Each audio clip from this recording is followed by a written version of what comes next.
गुरु ब्रह्मा गुरु विष्णु गुरुदेव महेश्वरा गुरु साक्षात परब्रह्म तस्मै श्री गुरुवे नमः। गुरुଙ୍କ ନର୍ମଣି ବନ୍ଦନା ଗୁରୁ ଯେ ସାକ୍ଷାତ ଈଶ୍ୱର। ସମ୍ମାନୀୟ ସଭାପତି ମହୋଦୟ, ପ୍ରଧାନ ଶିକ୍ଷକ ଶିକ୍ଷୟିତ୍ରୀଙ୍କ ବୃନ୍ଦ ଏବଂ ଉପସ୍ଥିତ ମୋର ସମସ୍ତ ଛୋଟ ଭାଇ ଭଉଣୀ ମାନେ ମୋ ସହପାଠୀଗଣ, ଆଜି ଭଳି ପବିତ୍ର ଦିନରେ ମୁଁ ଅର୍ପିତା ତୃତୀୟ ଶ୍ରେଣୀର ଛାତ୍ରୀ ସମସ୍ତ ଗୁରୁଜନ ମାନଙ୍କୁ ପ୍ରଣାମ ଜଣାଉଛି। ଆଜି ହେଉଛି ଗୁରୁ ଦିବସ ଅର୍ଥାତ୍ ଟିଚର୍ସ ଡେ। ମୁଁ ଅନ୍ଧାରରୁ ଅର୍ଥ ଯିବା ଯେ ଆମ ଜୀବନ ଅନ୍ଧାରକୁ ଦୂର କରି ଆଲୋକ କରିଥାନ୍ତି, ସେ ହେଉଛନ୍ତି ସଦ୍ଗୁରୁ। ଗୁରୁ ଭଗବାନଙ୍କ ସହଯୋଗୀୟ। ଗୁରୁଙ୍କ ଆଶୀର୍ବାଦରେ ଜଣେ ଛାତ୍ର ଅଶେଷ ଜ୍ଞାନ ସମ୍ମାନର ଅଧିକାରୀ ହୋଇପାରେ। ଗୁରୁଙ୍କ ପାଇଁ ଭାଗବତରେ ଗୋଟିଏ ପଦ ଅଛି, ଗୁରୁଙ୍କ ନର୍ମଣି ବନ୍ଦନା ଗୁରୁ ଯେ ସାକ୍ଷାତ ଈଶ୍ୱର। ସାଧାରଣତଃ ଆମ ପିତାମାତା ହେଉଛନ୍ତି ଆମର ପ୍ରଥମ ଗୁରୁ, କିନ୍ତୁ ପିତାମାତାଙ୍କ ପରେ ଆମ ଜୀବନରେ ଆସିଥାନ୍ତି ଶିକ୍ଷକ ବା ଗୁରୁ।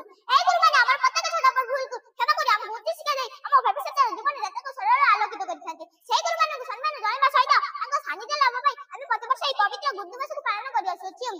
ପ୍ରକୃତରେ 1962 ମସିହା ଭାରତର ପୂର୍ବତନ ରାଷ୍ଟ୍ରପତି ସର୍ବପଲ୍ଲୀ ରାଧାକୃଷ୍ଣଙ୍କ ଜନ୍ମଦିନକୁ ଗୁରୁ ଦିବସ ରୂପେ ପାଳନ କରିଆସୁଅଛି। ରାଧାକୃଷ୍ଣ ଭାରତର ଖ୍ୟାତନାମା ଦାର୍ଶନିକ, ଆଦର୍ଶ ଶିକ୍ଷକ ଓ ଉତ୍କୃଷ୍ଟ ବକ୍ତା ଥିଲେ। ତାଙ୍କର ଜନ୍ମ 1888 ମସିହା ସେପ୍ଟେମ୍ବର ମାସ 5 ତାରିଖ ଦିନ ତାମିଲନାଡୁର ଏକ ଛୋଟ ତିରୁତ୍ତଣୀରେ ହୋଇଥିଲା। ତାଙ୍କର ବାବା ବୀରସ୍ୱାମୀ ଜାତିର ବ୍ରାହ୍ମଣ ଥିଲେ। ପୂଜା କର୍ମକାଳ ଆଦି କରି ଜୀବିକା ଅର୍ଜନ କରୁଥିଲେ। ତାଙ୍କ ଆର୍ଥିକ ଅବସ୍ଥା ଆଦୌ ଭଲ ନଥିଲା। ବହୁତ କଷ୍ଟରେ ରାଧାକୃଷ୍ଣ ତାଙ୍କର ପ୍ରାଥମିକ ଶିକ୍ଷା ସମାପ୍ତ କରିଥିଲେ।